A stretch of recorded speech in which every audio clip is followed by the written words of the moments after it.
School of Libertarianism, and he's also going to give kind of his thoughts on behavioral economics, which is a relatively new kind of field of economics. So, and without further ado, this is Dr. Block. Thank you so much for coming. My pleasure. Are you guys going to ask me questions, or am I just supposed to babble?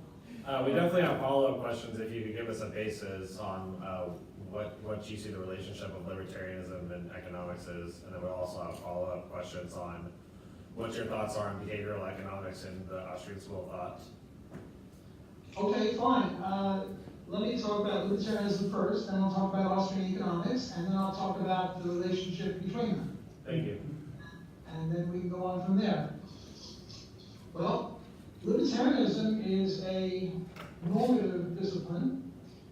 It really asks only one question and gives only one answer, and the one question it asks is, under what conditions is it proper, legal, should it be legal to use violence? And it only gives one answer, namely, only in retaliation against or defense against or punishment of prior use of violence. So, the libertarian law would be, don't murder, don't steal, don't rape, don't kidnap, don't commit arson, don't commit fraud, because that's equivalent to theft. Pretty much keep your midst to yourself and don't be grabbing other people or their property without their permission. Now you can grab other people, but only with their permission, as in boxing. I'm now going to get into a boxing match with you, and you punch me in the nose. I can't say, hey, assault and battery, because I've agreed to be boxed against. On the other hand, if you hit me below the belt or if you kick me, then I'd say, you know, you're doing something non-kosher. So the libertarian view is that anyone can do anything they damn well please, except you can't initiate violence against anyone else. And if you do, other people, your target, your victim, the police, are entitled to use violence against you to stop you or to punish you for a prior use of violence. Now there are, let me ask you, before I continue, how long are we going on for? Half hour? Hour? 2 hours fine, whatever you have time for would be great. Okay, good. Well, there are various versions of libertarianism. I have singled out 5 of them. The first one, the most consistent with this, is anarcho-capitalism. This is the idea that if you're a pure libertarian, you have to be an anarchist because government violates this principle.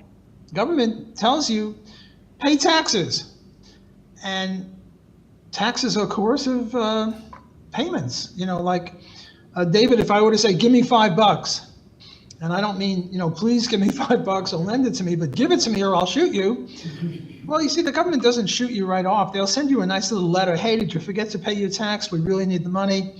And then they'll escalate a little tougher letter. And eventually there'll be a guy in a blue suit with a little badge and a little gun, and he'll say, you know, come with me. And if you don't, he'll shoot you.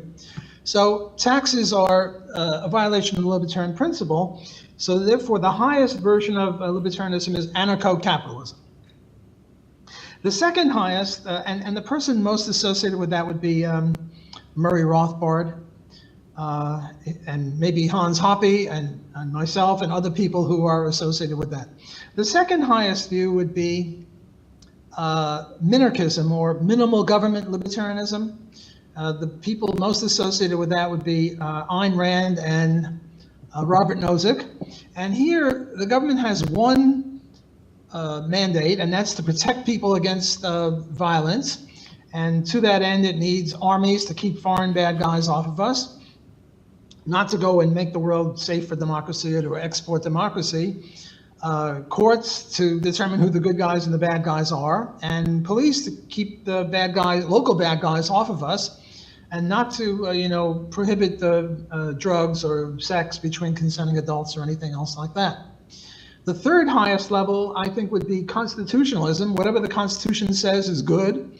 Ron Paul is most associated with that. And by Constitution, I mean Constitution as interpreted by, say, Judge Andrew Napolitano, or by Ron Paul, not by our Supreme Court.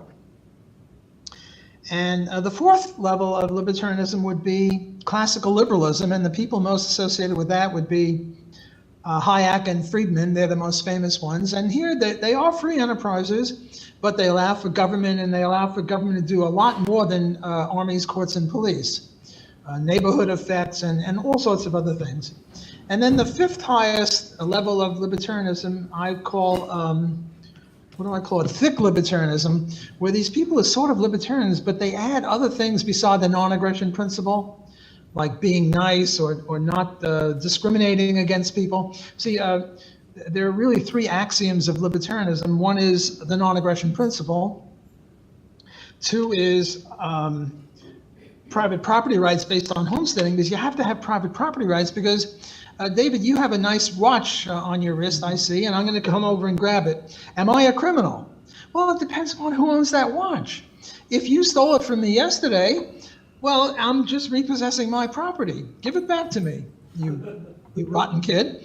On the other hand, it's your watch, and if I grab it, well, then I'm the bad guy. So you need a theory of private property rights, and here we resort to, John Locke and Murray Rothbard. You mix your labor with the land, you get to own it. I put in a corn crop, you domesticated a cow, and now we trade. I get the milk and you get the corn, even though I didn't produce the milk and you didn't produce the corn, but we trace our ownership of this to homesteading and what Robert Nozick calls legitimate title transfer. The fifth version, the lowest version, is this thick libertarianism where you add on things like, say, non-discrimination.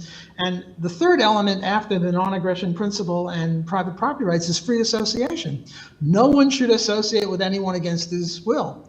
The big problem with rape is that the rapist is forcing the victim to associate with him, and she doesn't want to associate with him. And the big problem with slavery is a violation of free association. The slave doesn't want to associate with the master. The master is compelling the slave to associate with him. Well, it's the same thing with non-discrimination. I want to discriminate against anyone that has a full head of hair because, people that have a full head of hair are evil. And, nobody like that is allowed in my store. Well, I don't want to associate with you guys. You all have full heads of hair. I'm follically deprived and, too bad. So stay out of my store. Well, having hair on your head is not one of the protected elements, but, if you're a male or you're gay or whatever it is, black or Jewish, or who knows. So the libertarian, the lowest level of libertarianism would say, well, you shouldn't discriminate, and they make it part of libertarianism. So those are the 5 elements of libertarianism. Those are the 3 rules of libertarianism. Libertarianism is a theory of what is just law, and it says just law is upholding the non-aggression principle and private property rights and free association. So we're prohibiting murder, rape, theft, slavery, arson, and that stuff, and that's it. That's all that the law consists of. And this is a normative thing because it's asking what's right. Now, Austrian economics is very, very different. First of all, Austrian economics got nothing to do with the country Austria, any more than Chicago economics has to do with the city of Chicago. The reason it's called Austrian economics, the people that started it are Menger, Baum-Bevere, Mises, Hayek, people, all who just happen to live in Austria. Similarly, the Chicago school, you get Friedman and Stigler and Becker and other people who just were at the University of Chicago. It's got nothing to do with, Chicago, the city of Chicago, or even the University of Chicago. Okay, so what is Austrian economics and how does it differ from other economics? Well, all economics has in common, whether it's Chicago economics or mainstream economics or Austrian economics, is to explain and understand economic reality. What causes what? If you do this, what will happen? If you raise prices or you have a minimum wage law, what will be the result? What is the effect of rent control? What's the effect of tariffs? Why do we have depressions? These are questions that all economists have to answer. Where does Austrianism differ from the mainstream? The mainstream is an empirical science. It's a science of economics, and they regard heavily on empirical evidence. They're logical positivists, based also from Vienna. And for them, the be-all and end-all is empirical work. Austrianism is not an empirical science. It's a science, but it's a branch of logic. It's not an empirical science. Let me illustrate this with the minimum wage law. Minimum wage law is a law that says that if you hire someone for, less than, I don't know what it is, it varies in various states, let's say $10 an hour. If you pay somebody less than $10 an hour, you go to jail. That's what the minimum wage law is. Now the question is, what will its effect be? And mainstream people and Austrians say that if your productivity is $4 an hour, and somebody has to pay you $10 an hour, productivity of $4 an hour means that every hour you're on the shop floor, the receipts of the employer go up by $4 an hour. Well, if your productivity is $4 an hour, and you have to pay $10 an hour, you're going to lose $6 an hour, and you're not going to hire the guy in the first place. And for the Austrians, that's about it. That's pretty much it. It's a matter of logic. But for the mainstream, what they now do is they have to have some sort of statistical experiment to show that this is true. And for the Austrians, we say this is just a pure matter of logic. And if the statistics show this, namely that the higher the minimum wage, the more unemployment, well, that's an illustration of the law, but it's a law. Whereas for the mainstream people, it's just a hypothesis. And if the next empirical econometric regression equation shows that the minimum wage law doesn't have unemployment effects, well then, if they really were serious about upholding this nonsensical view of theirs, they'd have to give up on the principle. Let me give you another one. David, there's a guy behind you with a yellow shirt. Wave your hand, yellow shirt, nice shirt.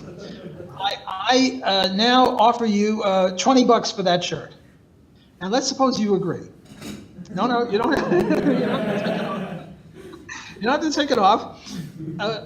I say that this fellow agrees. This means that I necessarily, apodictically, uncontrovertibly, you can't prove this wrong, I value that shirt at more than $20.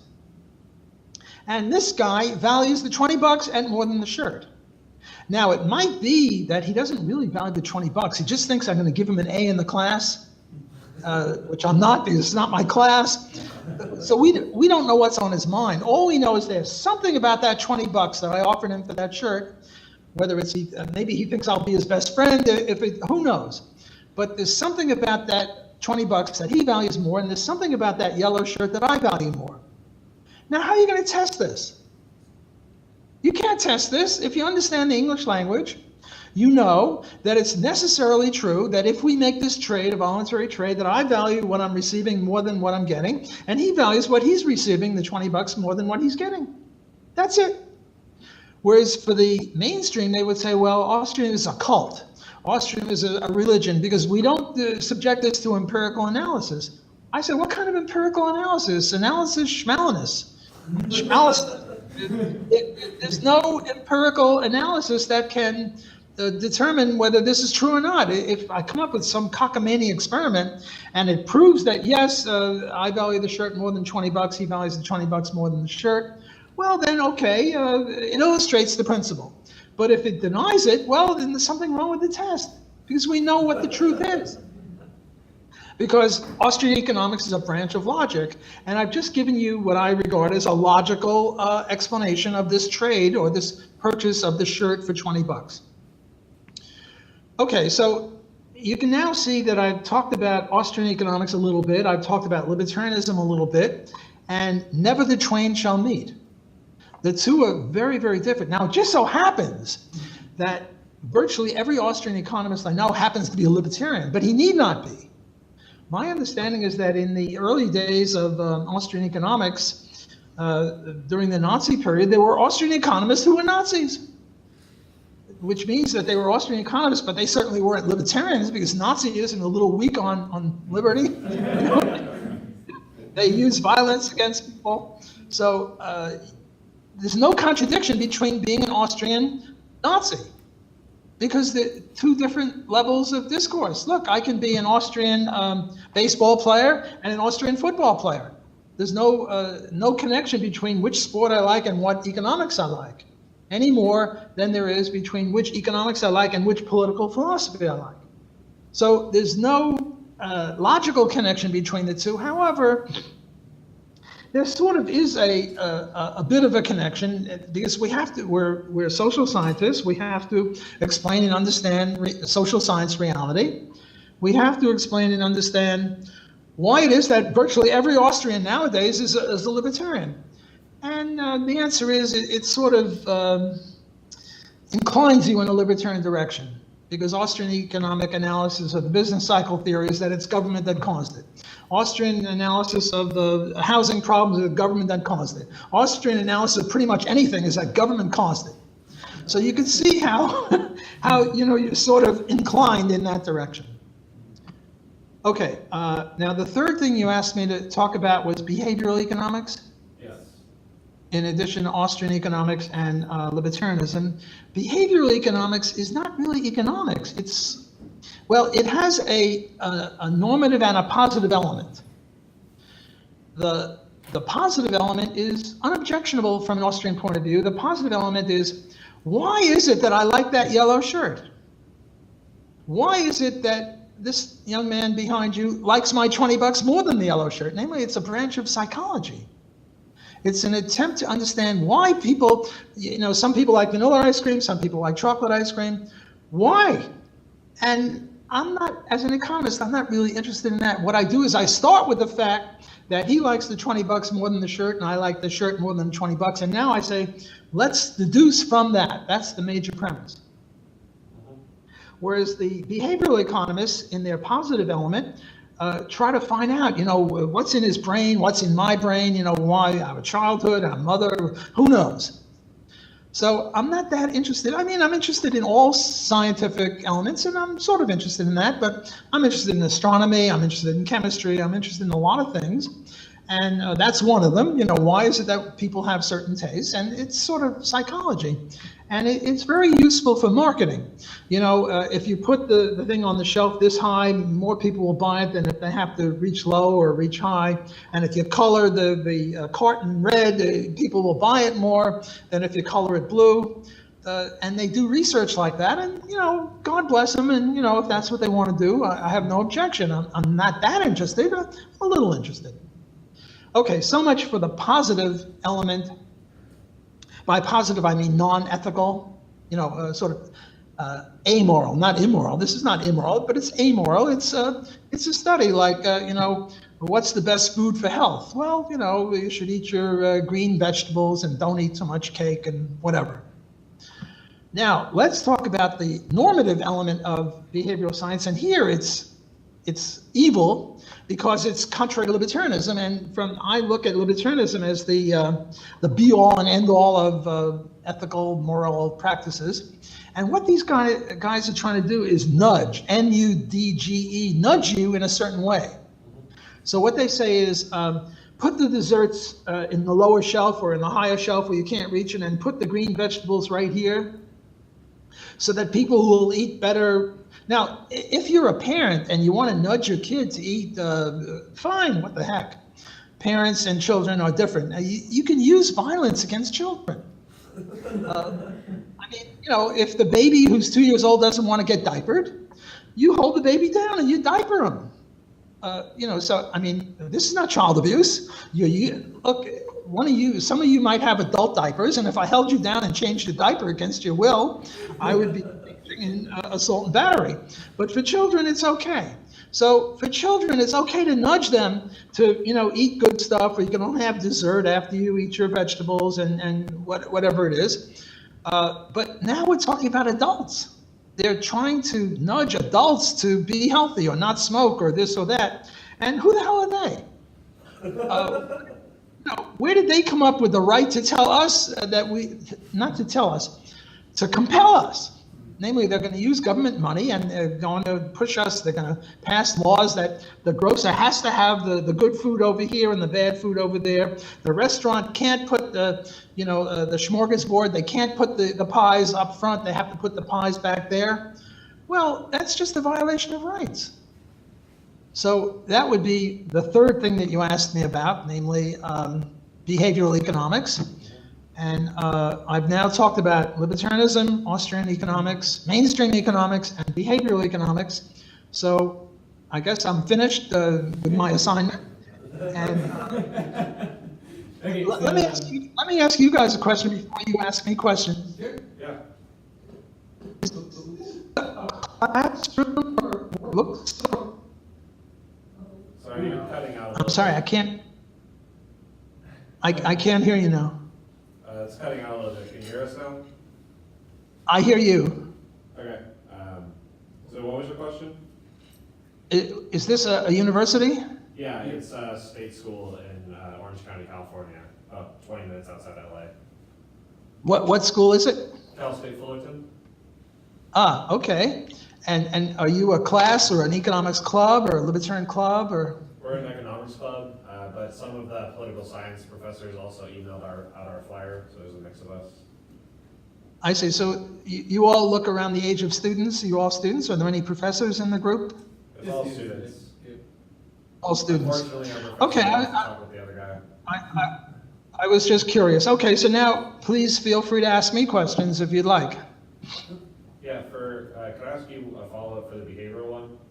You said it was wrong to compel people to do things by law mandate, but say for like the individual like grocer, once they know how people react to certain foods the way you do them, how would they go about ignoring that and not compelling people to eat a certain way?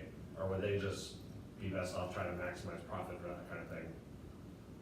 Well, a private grocer can put whatever he wants on whichever shelves, and God bless him. He doesn't have to, listen to me. He doesn't have to listen to the behavioral nudgers. And if he's a nudger and he wants to put food in a certain way, as a libertarian, I say fine. Because remember, you're allowed under libertarianism to do anything you want, just don't initiate violence. And to put food in this way or that way is not the initiation of violence in his own restaurant. So I have no problem with that. On the other hand, as an Austrian economist, or just as a plain old ordinary economist, I would say, well, he's got to try to maximize profits, because if he does things that the customers don't like, they'll go to a different grocery and he might not do well. So now the question comes, well, which is the best way to maximize profits? To nudge people into eating good stuff? There is this restaurant, I forget, Whole Foods. Yeah. You go to Whole Foods and they don't have Coca-Cola. Because Coca-Cola isn't whole enough, I guess, or whatever it is. Well, they might make it. If there are enough hippies that want, no Coca-Cola places, well, then they'll do fine. And so far, so good. On the other hand, I sort of like Diet Coke. So if I go there, I'll bring my own, or I won't go there. So, but now we're in a different field. Namely, is this a viable economic exercise to not have Coca-Cola and maybe not have chocolate and not have cake and, just have leafy green vegetables and lean meat or something like that. So there are just two different ways to look at it. If a private grocer like Whole Foods wants to nudge people in the direction of healthy food by not having Coca-Cola, God bless them, fine. I have no problem with that as a libertarian. And as an economist, I just wonder, will it succeed or not? And so far, and this is an empirical issue, it's not an apodictic praxeological issue. So far, they seem to be doing well, and all I can say is, keep on trucking and keep doing your thing. My example was CVS not offering cigarettes anymore, so it's kind of like a Yeah, I wanted to ask you. You brought up how, handling children and violence towards children, etc. So one thing that I had seen of yours before doing this was your opinion on abortion, which I thought was interesting and unique. But I think it kind of ties in. I kind of wanted to ask you, like, what do you think defines the difference between a child and an adult, and therefore how to treat people when it comes to violence or force? I'm sorry, could you make it louder? Because I can barely hear you. Okay, so my question was, can you hear me? Yeah, much better. Okay, great. My question was, you talked about children, and I had heard your opinion on abortion, which I thought was kind of interesting and unique. And I wanted to ask you basically with your idea about force and aggression and violence, how do you kind of draw the line between a child and an adult? Okay, well, you're really asking two questions, and I'll try to answer both. First, how do you draw the difference between a child and an adult? And what I'll talk about now is statutory rape laws. We know that if you go to bed with a 5-year-old girl, can you all hear me okay? Yes. Yeah, perfect. Okay. We know that if you go to bed with a 5-year-old girl, you're a statutory rapist. I don't care if she agrees to go to bed with you, you're a statutory rapist because we don't think that 5-year-old girls are capable of determining whether they should go to bed with you or not. On the other hand, if you go to a 25-year-old woman and you say, hey, let's go to bed, and she agrees, you're not a statutory rapist. Well, where do you draw the line? 15, 14, 16? There's no right answer. No right answer emanating from libertarianism and no right answer emanating from any political philosophy because it's a continuum problem. I'm now going to punch you. You're the cousin of David. I'm now going to punch you. Do you have a right to shoot me? I mean, look, I'm in New Orleans and you're in California. You know I can't reach you. And you know that I'm not serious about punching you. And if you launch an ICBM at me, you would be using violence. You would be the bad guy. On the other hand, if I stood close to you and I have a wristwatch here and I punch you this and it's a dark alley and the light glints off the watch and you think it's a knife, you shoot me, self-defense. The point is, how close do I have to get to you and in what context? And you need some sort of reasonable man or court. If we had a God's eye view, God would take a picture of, my punching of you. And right now, I can't reach you. So as we get closer and closer, we have a continuum problem, and there's no right answer. Should I be 6 feet away from you? Should I be 4 feet? How about 15 feet away from you? You need some sort of reasonable man doctrine for punching and for statutory rape. So there is no one right answer. If I say it's 16 years old, well, why not 15 and 11 months or 16 and 1 month? And then there's also a difference between a boy of 17 goes to bed with a girl of 15. Is that the same as a man of 40 goes to bed with a girl of 15? Probably not, but these are very complicated issues, and libertarian theory you can't deduce everything. You need some sort of court. And I hope it'd be a private court, not a government court. Okay, so that's one question, the difference between a child and an adult. The other one is the abortion issue. So let me talk a little bit about abortion. Now, abortion is probably one of the issues, along with immigration, where the U.S. public is very, very much at odds with each other. And not only is the U.S. population at odds with each other, but so is the libertarian movement. You have Murray Rothbard, who is one of the chief theoreticians, leading theoretician of libertarianism, and he's pro-choice. You have Ron Paul, on the other hand, who's pro-life, and he's also, to say a highly credentialed libertarian is to insult him. He's another leader of our movement, and you have two leaders, Rothbard and Ron Paul, who are 180 degrees opposite each other. Happily, we have me, modest, and I have this theory that I think is the correct libertarian theory, and it's a compromise between them, but it's a principled compromise. What do I mean by a principled compromise? If you say 2 + 2 is 4 and I say 2 + 2 is 6, 2 + 2 is 5 is a compromise. But it's not a principled compromise because there's no principle on the basis of which you can deduce that 2 + 2 is 5. I have a principled compromise, and the principled compromise is a thing called evictionism. So what's evictionism? The pro-life people say you have to keep that baby for 9 months, you can't kill it, and you must bear it for full term. The pro-choice people say not only can you evict the baby, namely take it out of your body, but you can kill it, as in partial birth abortion. The libertarian compromise, evictionism, says you can do one of these things but not both. Namely, you can evict, but you can't kill. So if we adopt evictionism, right now in one fell swoop, all babies in the 7th, 8th, and 9th months are now safeguarded. because if you evict them, they are viable outside of the womb. On the other hand, babies in the first 2 trimesters, 1 through 6, if you evict them, they die. So evictionism is really a compromise position between pro-life and pro-choice. It says in the last trimester, we're in effect pro-life, and in the first 2 trimesters, we're pro-choice.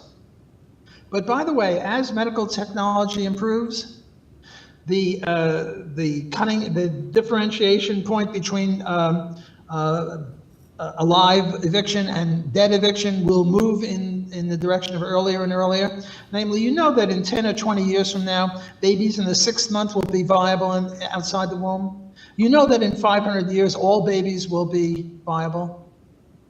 By the way, I think that the next question is, when does life start? And I think life starts with the fertilized egg. Why with the fertilized egg? You know, the joke in the Jewish joke is, when does the baby become a human being? When it graduates medical school? That's just a silly joke. I believe that the baby becomes a human being when the egg hits the sperm, or rather when the sperm hits the egg. Because the sperm alone will not become into a human being, and the egg alone will not become into a human being, but the fertilized egg will, if it's in the right environment. And we too have to be in the right environment. If we're on the moon or Mars without a spacesuit, we're gonna die. So it's a baby, and when it gets born, it's just a change of address. If you look at a baby 1 hour before birth and a baby 1 hour after birth, it's the same baby. It's no more different in those 2 hours than you 2 hours ago compared to now. It's the same baby. So birth is just a change of address, very unimportant. The key is the fertilized egg. Now, the argument against me is, well, the woman invited the sperm into her house. You see, I'm using private property rights, and I say, well, who owns the womb? And I say, it's the mother. She owns the womb. The mother has owned her body, and let's say she's now 25. She's owned it for 25 years. For the first 10, 15 years of her life, her parents were her guardian, but after that, she took control over herself. So I ask, what is the status of a baby, an unwanted human being in her body, and it's trespasser. Take the case of rape. Woman's walking down the street, she gets grabbed, she gets impregnated, and now there's something growing in her. Not something growing in her, some person growing in her. That person is innocent. I agree, the person is innocent. But it's a trespasser. Look, if you come to my house at 3 in the morning and start reading me Atlas Shrugged, I'll say you're a trespasser, get out. Now, I can't shoot you. Initially, I have to say, hey, do you realize you're trespassing? And if you say, oh, sorry, I didn't realize that I took a wrong turn, and you leave, what the heck? But if you get snarky with me, well, then I can use more violence against you. Well, this small human being inside the woman's body is a trespasser. It's an innocent trespasser, but it's a trespasser, and it's her private property rights. Let's take another case. The case where I invite you on my boat, and I'm in California, or I'm in New Orleans, and I go out in the Gulf of Mexico, or you go out in the Pacific, and now we're 200 miles away. And I say, well, you know, it's been nice having you in my boat, but, you know, please leave. And you can't swim 200 miles, and it's a death sentence. And I say, well, you know, there's sort of an implicit contract. You invited me, and the presumption is you're going to drop me off back where I can, you know, be safe. Or you invite me on your plane, and now it's 30,000 feet, and I say, leave? No, no, no. So now the question is, well, did the mother invite the baby? Well, in the case of rape, there was no invitation. What about the case of voluntary sexual intercourse? Did the mother invite a baby? No. The mother did not invite the baby, because for there to be an invitation, there has to be an invitor and an invitee. Now let me explain sex to you people. You might not understand. You might think the way it goes is that the sperm goes into the vagina, and then it takes its own sweet time to get to that egg, go through the fallopian tubes or some tubes. Namely, at the time of sexual intercourse, there is no invitee. The only difference is in the case of, what is it called, host mothers. My wife and I can't have a baby. So I hire one of the women in this classroom and I say, look, I'll pay you 50,000 bucks. Either you get my sperm into you the old-fashioned way, or we do it through through a laboratory. And now you've agreed not to evict. That's the only case where you can't evict because you're contractually obligated to go for 9 months. But apart from that, there was no invitation. When the woman had a voluntary sexual intercourse, there has to be an invitee, and there was no invitee because the invitee doesn't get created for a half hour. So I rest my case. I think that evictionism is the only analysis compatible with true libertarianism, and that pro-life is mistaken because pro-life says the woman can't evict and it's a trespasser and it can't evict, so Ron Paul is wrong. And I say this with the greatest respect. Look, you know, he's a great libertarian, but he doesn't have to be right on everything. He's only right on 99.9%. And Murray Rothbard, I think, is also wrong because Murray Rothbard says that the baby is not a human being until it's born, and you can have partial birth abortion for the pro-choice position, and I think that's wrong too. So I rest my case. We should all be evictionists if we're really libertarians. And evictionism, I think, is the correct view because it's based on property rights and non-aggression principles, which I've tried to claim is the essence of libertarianism. All right, thank you. Anyone? Question for him? I can keep asking. Yeah. I have a question. Could you step up so I can hear you? And all of a sudden, I can't see you. You're all very fuzzy. Something went wrong with the picture. Maybe the connection is bad. That might be our Wi-Fi. Yeah, the Wi-Fi might be bad, but it. Okay, well, I can see you better now. Okay. Okay, shoot. So, I'm an Austrian and a Hayekian, so as a young Hayekian and an Austrian at a school that's mainly Keynesian and pretty progressive, like, what is your suggestion, one, for me to do better here and survive, and also, two, I'm writing a paper on Hayek right now, so, like, what's your suggestions about where to start reading his literature, and what to read first, and what to read last, and whatnot? That's a very interesting. Are you an undergraduate? Yes. Come to Loyola. At Loyola, we have a 4-person faculty in economics, and we're all Austro-libertarians. And we have a 5th person who teaches business ethics, Nick Capaldi, who is a libertarian. And we have a law professor or two who are libertarians. And we have many more libertarian Austrian students because you've got a whole bunch of libertarian professors. So why deal with commie pinko, weirdo, feminist professors when you can have Austro-libertarian professors? No, I'm serious about that. Now, I think Cal State Fullerton is a lot cheaper than Loyola. Yeah, about $3,000 a semester. But we do give scholarships, so I would say apply. Let me give you my email address. It's wblock, WBLOCK, at LOYNO, Louis Oliver Yellow, New Orleans, loyno.edu for education. Email me and say you're possibly interested in transferring and what's the deal, and I'll send you some stuff about, you know, why you should come here and how much it would cost. And, you know, if your parents are poor or you're not with your parents, they give you almost a free ride here. So I would suggest that you transfer from where you are to a place that has Austrian libertarian professors. Now let me talk about Hayek a little bit. I'm sorry? So I'm actually a senior right now, so would I be able to come for grad school, or? You're a senior, it's not really worth it. Okay. Just grin and bear it for another semester.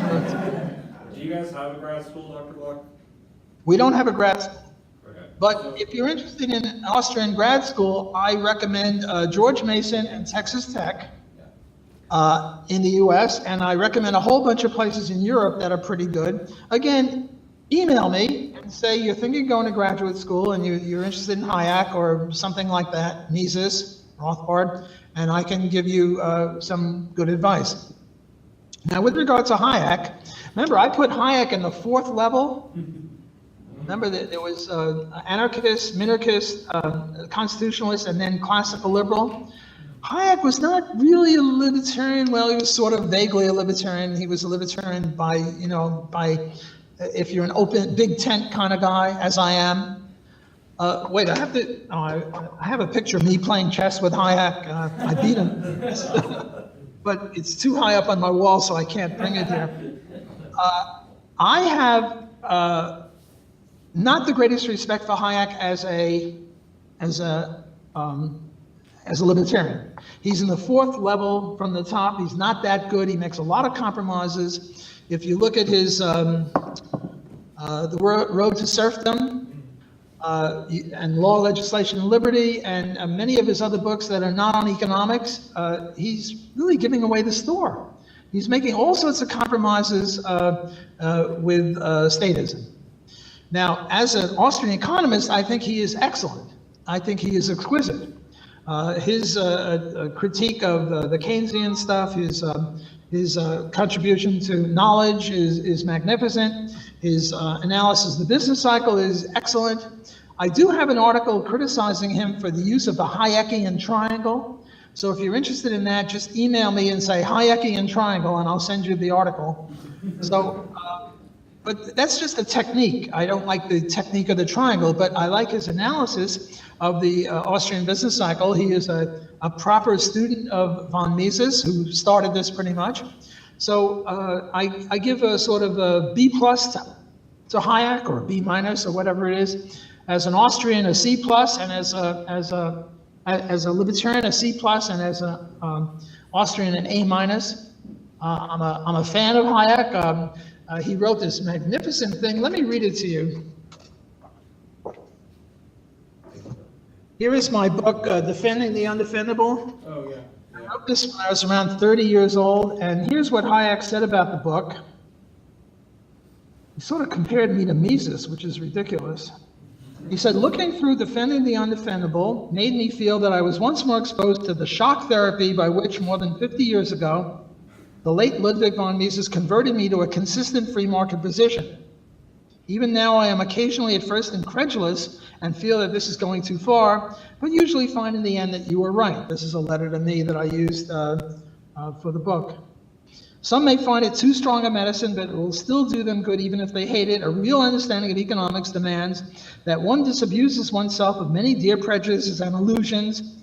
Popular fallacies in economics frequently express themselves in unfounded prejudices against other occupations, and in showing the falsity of these stereotypes, you are doing a real service, even though you will not make yourself more popular with the majority.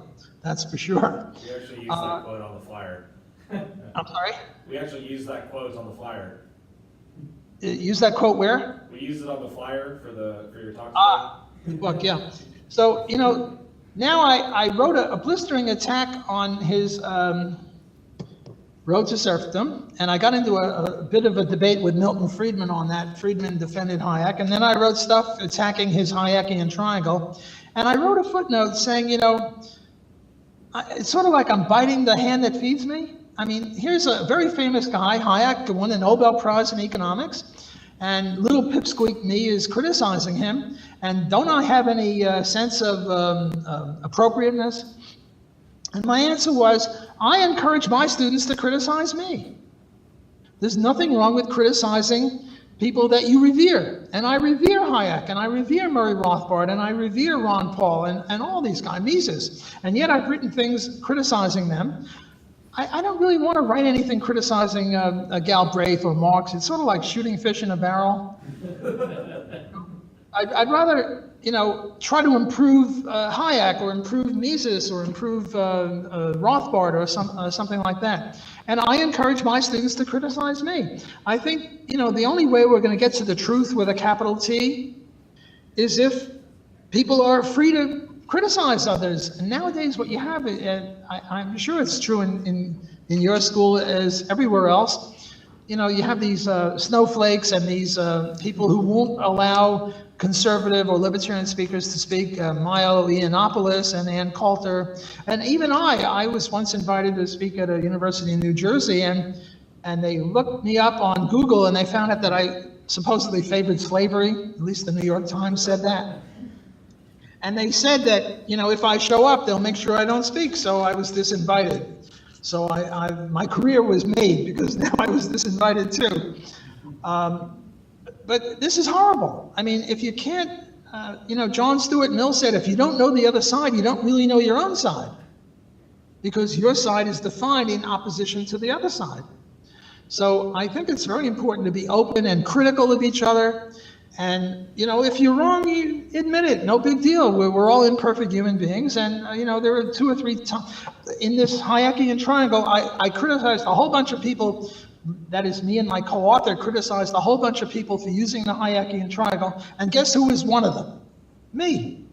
I used the Hayekian triangle until my co-author convinced me that it was highly problematic. So there's nothing wrong if you make a mistake. That's why they put erasers at the end of pencils, and that's why they have whiteout or whatever. So I urge people to engage in critical comments on everyone, and I make no apology for criticizing Hayek. It's sort of a labor of love. I'm trying to, show him that I'm doing the best I can to do what he, to follow the path that he blazed, namely uncovering new knowledge in political economy. Okay, thank you. You got one more question, please? How much time do you have, by the way? I'm sorry? How much time do you have? I got another 15 minutes. I've allotted an hour for this, so we got 15 more minutes. Great, thank you. How you doing? Pretty good. How are you? I'm doing great. I'm definitely on the other side of the spectrum with the Keynesian stuff. So I had a question on Milton Friedman, and I understand that his main 3 functions of government is military and holding up contracts between people and the defense of property and persons. That's pretty much where he cuts it. But from my experience of reading through people's careers such as Franklin Roosevelt and the whole meatpacking industry, and deciding that there are things that we as a society benefit from by government stepping in and inspecting meat, or making sure our environment by Nixon when he put in the EPA to address certain things that capitalism at its core might not address in the long run. So I was just trying to understand, what is your argument against dismissing things like the EPA or food and safety program? Okay, very, very good question. Kick this guy out.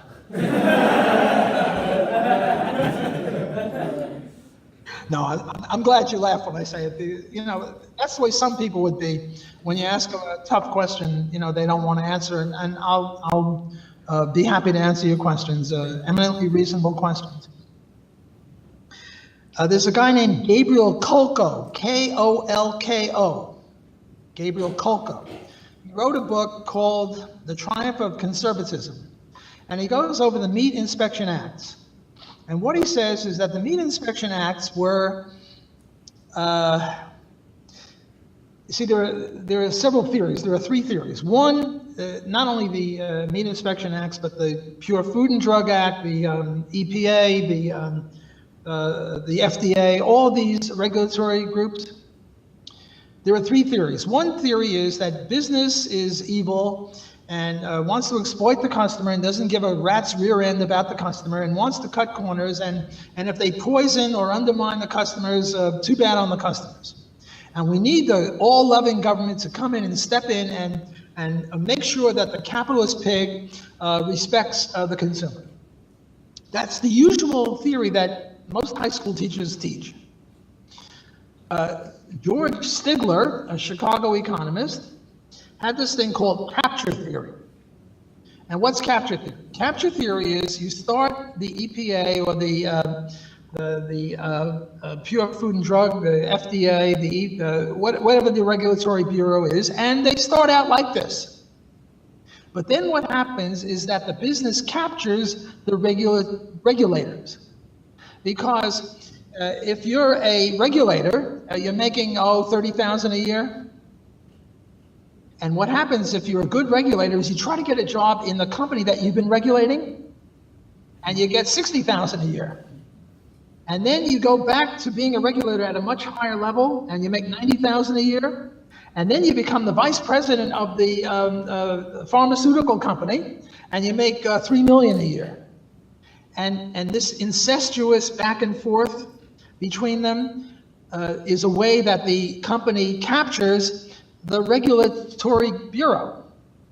Namely, they start regulating not in favor of the consumer, but in favor of the businessman. That's Stigler's capture theory.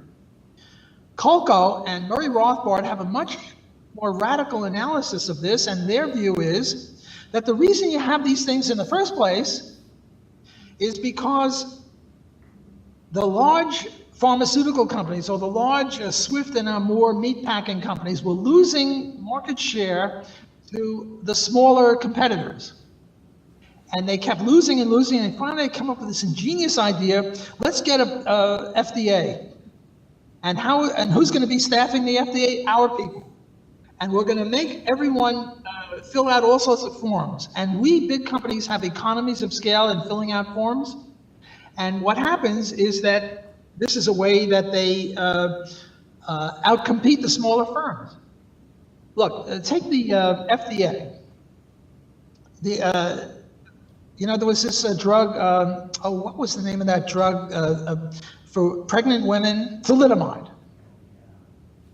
The thalidomide drug was a drug that was good for morning sickness. Mothers, pregnant women in the first trimester are coughing up their guts. They take thalidomide and they stop coughing.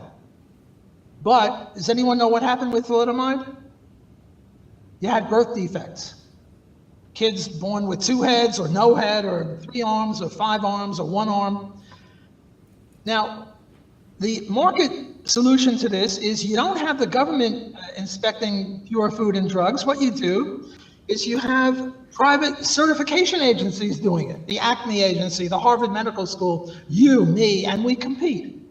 And the reason we have pretty good wristwatches and shirts and eyeglasses and pens is due to competition. If you do a good job, you make more money. If you do a bad job, you lose money. What happened to the FDA after they approved of thalidomide? Did they go broke? No. My understanding is you're saying that they didn't go broke. Whereas if a private company approved of thalidomide, they'd go broke, and the other agencies would be pretty good. Look, the reason we have good shirts is because if you make a bad shirt, you go broke. Do we have perfect shirts? No, but we have pretty good shirts. I understand. If I can say something real quick, I understand what you're saying is essentially anyone who's put in power of regulating anything can be corrupted and bribed to some extent, which makes it at core fundamentally unstable and not to be trusted to some extent. But at the same rate, if we were to let Harvard or other institutions do the same thing, wouldn't they be open to the same level of bribery? And at the core, what is your solution for protecting consumers if you don't trust any one organization or specific entities to be subjective of a low salary and not be bribed? Look, what you're giving me is the capture theory, and I think capture theory has got some sense to it, but it's not as radical and not as correct as the Kolko and Rothbard thesis. Is namely, at the very inception, it was created to get rid of your smaller competitors. To answer your question, the best way to protect consumers is to have a competing industry of certifiers. Company A, Company B. In other words, I'm now coming up with a new drug.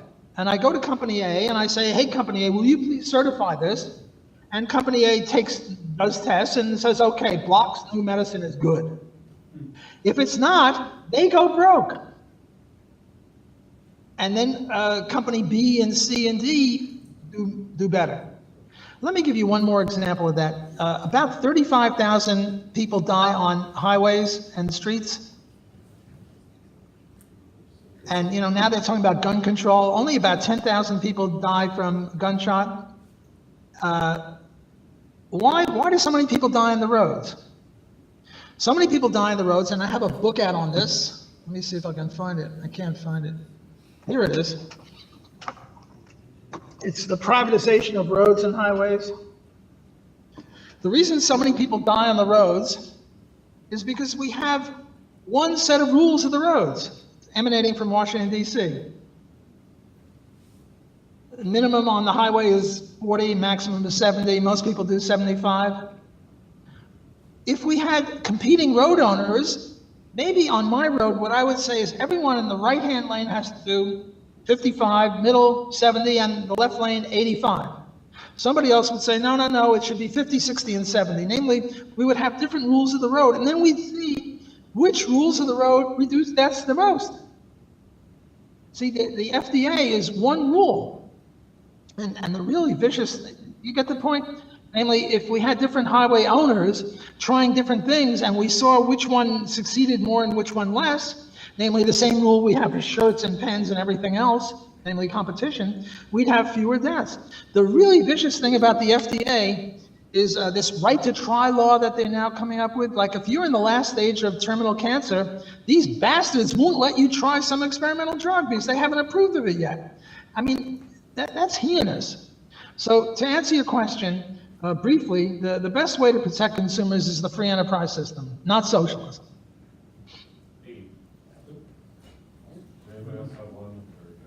Maybe one more question, because I've got just another 5 minutes. Yeah.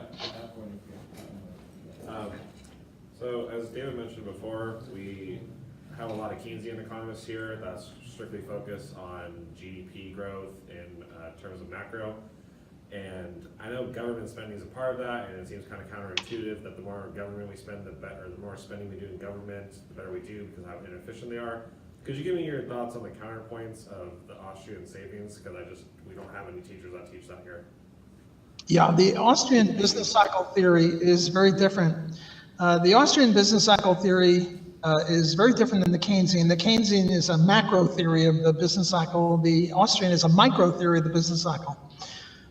What the Austrian theory is that the government creates money through the Fed. Thank God we have Ron Paul on the Fed's case.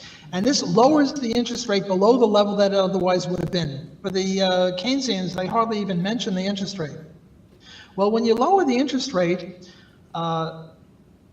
projects 20 and 30 years later become more valuable, namely long-run projects.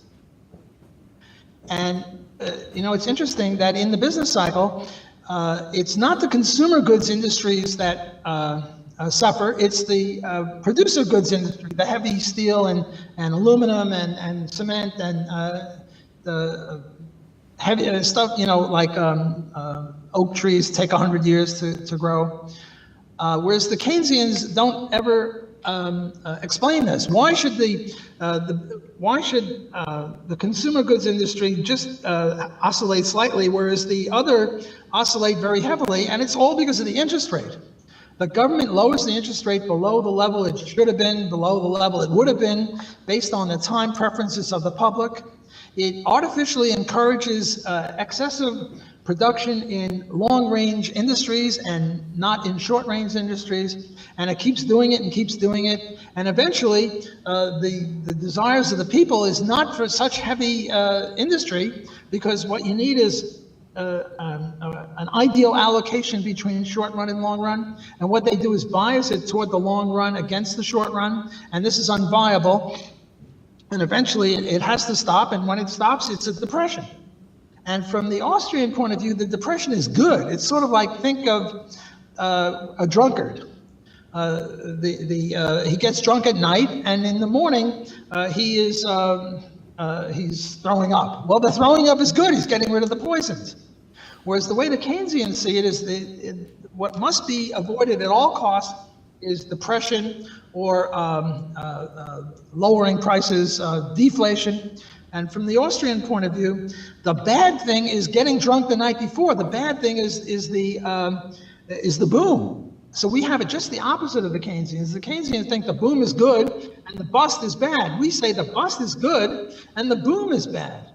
So we have very different views from the Austrians from the Keynesians on business cycle theory. Thank you. Really appreciate it. You did a good job not alluding to the Hayekian triangle in that discussion. All right. Thank you so much, Dr. Mock. Take care. Pleasure talking to you guys, and email me if you have other questions. All right, thank you. All right, Thank you so much.